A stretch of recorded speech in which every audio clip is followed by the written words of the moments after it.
Assalamualaikum warahmatullahi wabarakatuh.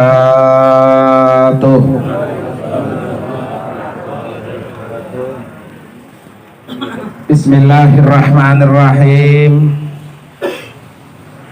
Alhamdulillahilladzi khalaqal mauta wal hayata liyabluwakum ayyukum ahsanu amala. Insyaallah mudah-mudahan yang tahlil ini yang hadir biar dikasih umur panjang. Amin ya rabbal. Para bapak hadirin sekalian, almarhum Guru Mulyadi ini telah dipanggil oleh Allah, yang seharusnya beliau ini akan berangkat menunaikan ibadah haji. Tahun berapa ini? Tahun ini 2020 ya? Tahun ini 2020 ya, kemarin 19 mundur. Insyaallah mudah-mudahan Pak ya, walaupun tidak merasakan langsung, tapi sekarang mah bisa digantiin sama anak waris ya, digantiin bisa. Nanti ibunya biar apa? Biar bisa ada temennya. Tapi tetap jangan lupa diapain? Dibadalin, ya. Karena yang gantiin nggak bisa apa? Nggak bisa badalin. Karena yang gantiin belum haji. Jadi insya Allah nanti sekali berangkat bertiga, yang dua hidup, yang satu apa? Almarhum. Kenapa harus diselesaikan? Ya supaya secara catatan Pak, almarhum sempurna rukun Islamnya. Secara catatan ya. Walaupun secara pahala apa? Udah pasti itu dapat. Tetapi secara catatan, almarhum ini guru kita tercatat sebagai orang yang disempurnakan agamanya oleh Allah Subhanahu wa ta'ala. Ibarat orang sekolah Pak, tinggal nunggu wisuda. Ibarat orang sekolah tinggal nunggu wisuda. Wisudanya karena ada corona akhirnya apa? Ditunda-tunda. Kan nggak bisa haji dengan Zoom Pak. Ya kan, kalau wisuda bisa Pak? Dengan Zoom. Kalau haji nggak bisa. Karena itu insya Allah mudah-mudahan kita doakan istrinya, keluarganya betul-betul bisa menyempurnakan rukun Islam daripada guru kita almarhum Bapak Mulyadi. Para bapak hadirin sekalian, tentunya setiap kita Pak ya, semua ya, ketika kita mati, yang paling terpenting adalah bagaimana kita mati bisa husnul khotimah. Ini paling penting. Siapapun dia Pak, apapun jabatannya, mau kaya banget kek, mau sibuk banget ya, mau dihormati banget, itu semua nggak ada artinya kalau kita mati dalam keadaan tidak husnul khotimah. Makanya orang yang paling sukses katanya Pak, orang yang paling sukses adalah orang yang ketika mati, dia matinya apa? Husnul khotimah. Itu orang paling sukses. Oleh karena itu Nabi kita ajarin dalam hadisnya, Allahumma khtim lana bil Islam gitu Pak, wakhtim lana bil iman, wakhtim lana bi husnil khotimah. Jadi kalau bisa ya Allah tutup kami ini dalam keadaan beragama Islam. Wala tamutunna illa wa antum muslimun. Itu target kita Pak. Jadi target kita adalah bagaimana kita mati dalam keadaan beragama Islam. Makanya Nabi kasih doa tadi itu. Setiap saat kita minta sama Allah Pak ya. Begitu doanya, Allah makhtim lana bil Islam, Waqtim lana bil iman, waqtim lana bi husnil khotimah. Selalu begitu. Supaya kita bisa mati dalam keadaan apa? Husnul khotimah. Paling kagak Pak, husnul khotimah itu kalau kata Muallim Syafi'i Hajami itu Pak, ada 3 tingkatan. Yang pertama, husnul khotimah ammah, katanya. Setiap orang itu bisa mati dalam keadaan husnul khotimah ammah. Apa itu cirinya? Yaitu orang mati dalam keadaan beragama Islam. Itu orang mati namanya husnul khotimah ammah. Semua orang tuh bisa. Makanya Allah bilang wala tamutunna illa wa antum muslimun. Ini target kita. Paling kagak kita Pak masuk dalam lingkaran itu. Masuk dalam kategori mati husnul khotimah apa? Ammah. Itu paling kagak dah. Yang kedua Pak, naik husnul khotimah khassah. Kelasnya udah khusus. Kita kalau naik mobil kelas khusus aja Pak, udah beda Pak ya. Servisnya udah apa? Udah beda. Apa ciri orang mati husnul khotimah khassah itu Pak? Ya orang mati lagi berzikir ya Pak ya. Mati lagi sholat, mati lagi baca Quran. Banyak kita dengar begitu. Nah itu udah naik tuh peringkatnya, namanya husnul khotimah apa? Khassah. Siapa Pak yang menentukan kita mati husnul khotimah ammah apa husnul khotimah apa? Khassah. Siapa yang nentuin Pak? Masing-masing. Makanya ada peribahasa, orang mati itu tergantung dia punya apa tuh?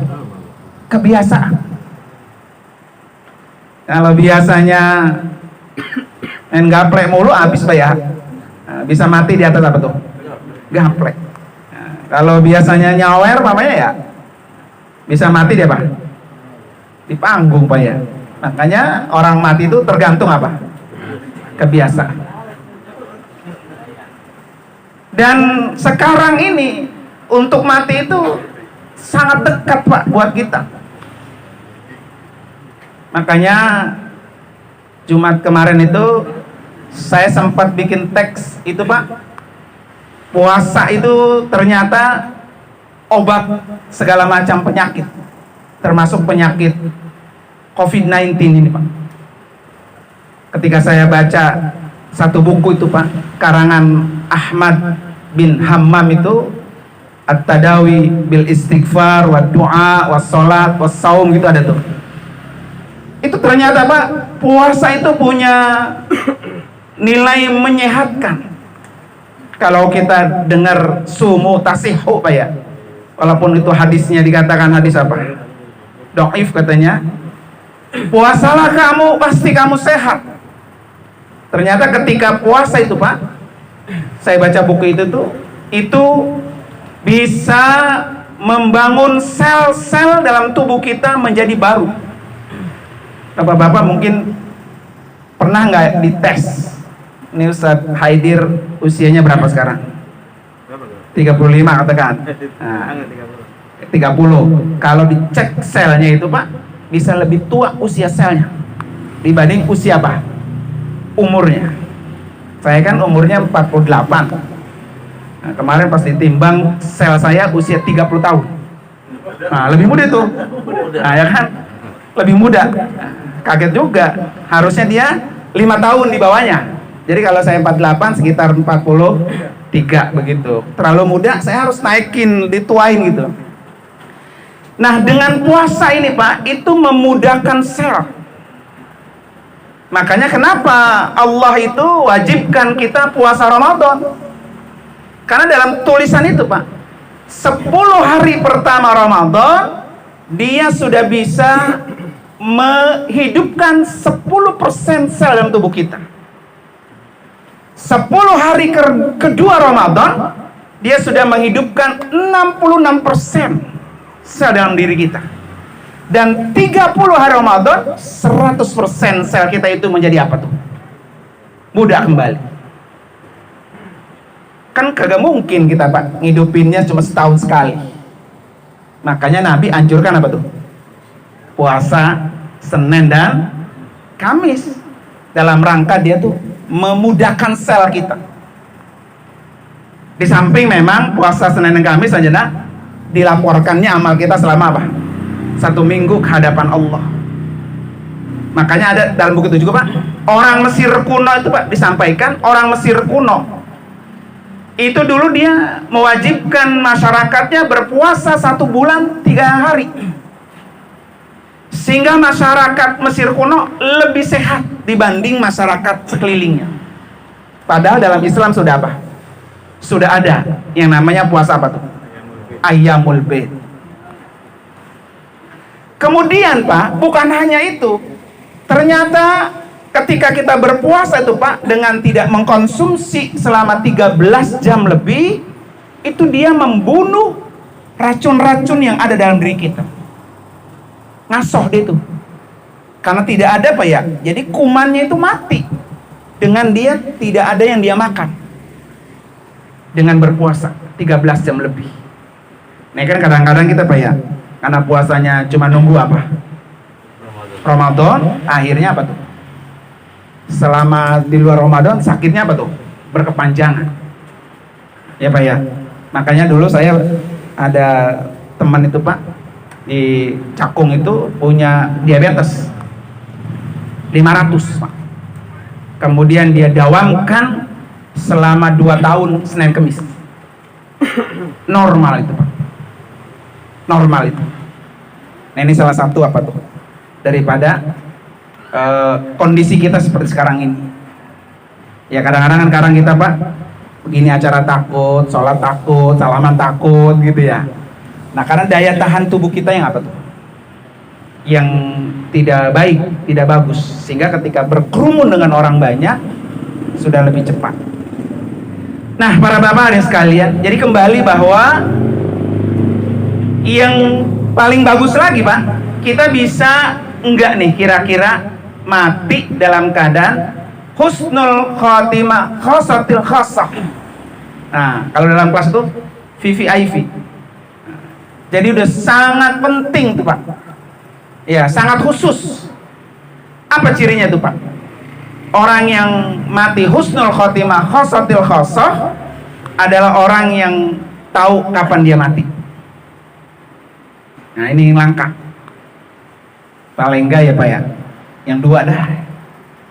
Ya Allah, mudah-mudahan kita mati dalam keadaan apa? Husnul khotimah khosah. Nah mudah-mudahan almarhum ini Pak yang kedua.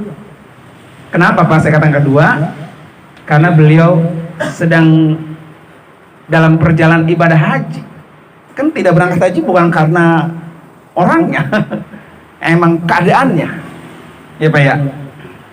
Iya, bukan karena orangnya nggak mau berangkat, bukan.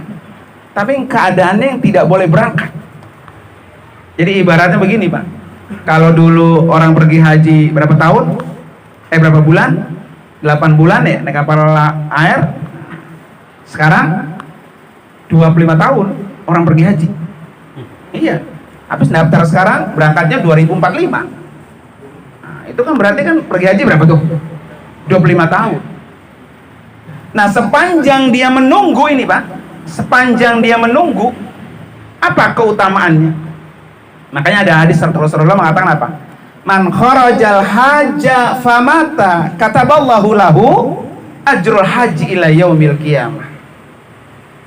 Siapa orang yang udah keluar dari rumahnya ya buat urusan haji, kemudian di tengah jalan dia mati, Allah catat baginya apa? Pahala haji sampai hari kiamat. Nah ini tidak didapat oleh orang kecuali orang itu apa? Sudah mendaftar. Gitu, sudah mendaftar. Jadi kalau baru kepengen doang ya dapat pahala apa? Haji. Tapi kalau udah daftar, nah ini dapat pahala yang kayak gini nih. Ya kan? Almarhum ini termasuk insya Allah mudah-mudahan Pak ya, tercatat orang yang sedang melaksanakan apa? Perjalanan ibadah haji. Nah, Mudah-mudahan termasuk yang husnul khotimah, khosatil khosah. Nah, para bapak hari sekalian, karena itu Pak ya, mati ini sekarang deket Pak, deket bang, lebih deket dari nafas kita. Hari ini kita bisa duduk bareng Pak ya, besok udah kembali. Jadi orang mati sekarang Pak, kelepek-kelepek mati Pak, cepet banget. Nah karena itu kita selalu mempersiapkan diri Pak. Dengan apa? Bahwa besok belum tentu kita hidup. Udah begitu. Besok belum tentu kita hidup.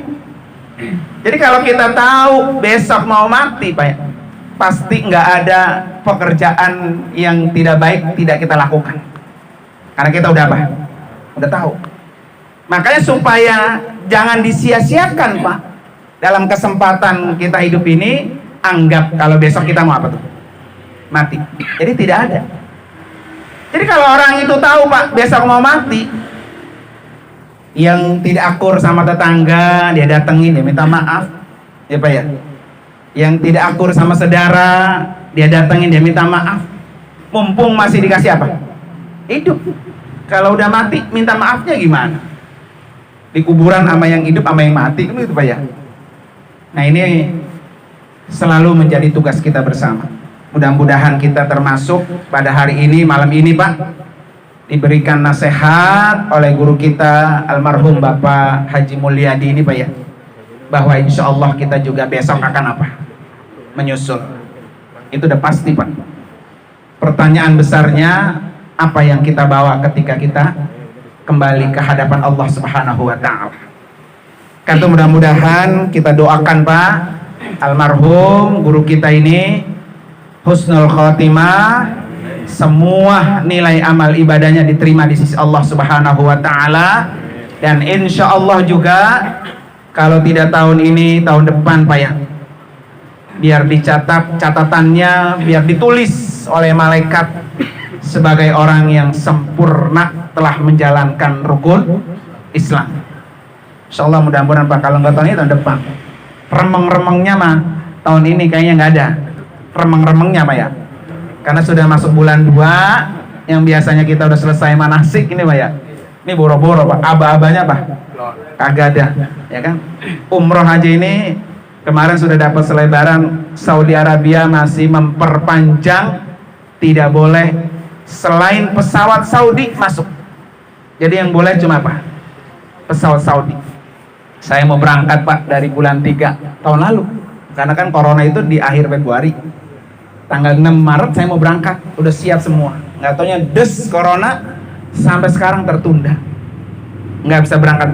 Di November kemarin dibuka, aturannya adalah hanya pesawat Saudi. Sementara pesawat yang membawa saya berangkat itu pesawat Emirat, jadi harus transit ke Dubai, dan itu dilarang. Pesawat Garuda belum boleh, pesawat Citylink belum boleh, yang boleh hanya pesawat Saudi Arabia. Nah ini masih begitu Pak kondisinya. Nah, itu mari sama-sama kita baca surat Al-Fatihah. Yang ditinggal juga selalu diberikan kesabaran oleh Allah Subhanahu wa Ta'ala, dan diberikan perlindungannya oleh Allah Subhanahu wa Ta'ala. Anak-anaknya juga semoga menjadi anak yang soleh dan solehah, insyaallah Pak ya. Ala hadiniyah wa kulli niyatin salihah wa ila hadratin Nabi. Al-Fatihah. A'udzubillahi minasyaitonir rajim. Bismillahirrahmanirrahim. Alhamdulillahirabbil alamin, arrahmanir rahim, maliki yaumiddin. Iyyaka na'budu wa iyyaka nasta'in. Ihdinas siratal mustaqim, siratal ladzina an'amta 'alaihim ghairil maghdubi 'alaihim waladdallin. Amin. Terima kasih dan mohon maaf. Hadanallahu ikum ajmain. Wassalamualaikum warahmatullahi wabarakatuh.